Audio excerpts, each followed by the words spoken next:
புதுச்சேரியில் பாஜக அலுவலகத்தை முற்றுகையிட்டு காங்கிரஸ் கட்சியினர் போராட்டம் நடத்தியதால் அங்கு பதற்றமான சூழல் நிலவியது. மேலும் புதுச்சேரியில் பாஜக மற்றும் காங்கிரஸ் இருவருக்கும் மோதல் ஏற்பட்டுள்ளது. இதுகுறித்த கூடுதல் தகவல்களுடன் இணைகிறார் எமது செய்தியாளர் காதர் அவர்கள். வணக்கம் காதர், கூடுதல் விவரங்களை தரலாம். வணக்கம் கோகிலா.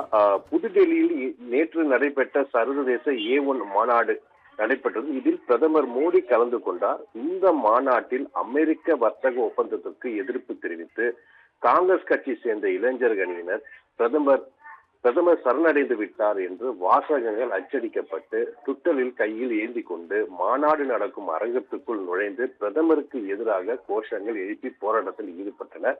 மேலும் அவர்கள் போலீசார் அங்கிருந்து அப்புறப்படுத்தினர். இந்த விவகாரம் பாஜகவினரிடையே கடும் கோபத்தையும் ஏற்படுத்தியது.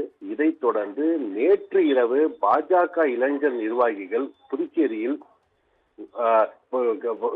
வைசால் வீதியில் உள்ள காங்கிரஸ் கட்சி அலுவலகத்தின் முன்பு ராகுல் காந்தி உருவமை எரித்து கண்டனம் தெரிவித்தனர்.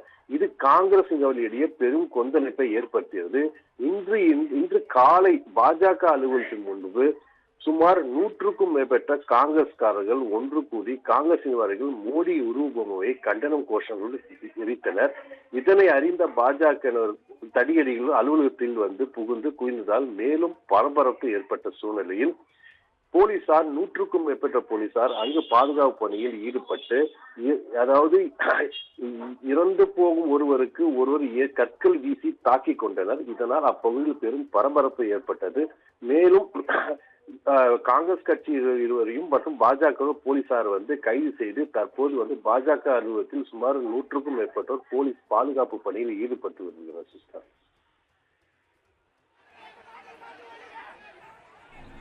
விவரங்களுக்கு நன்றி காதர்.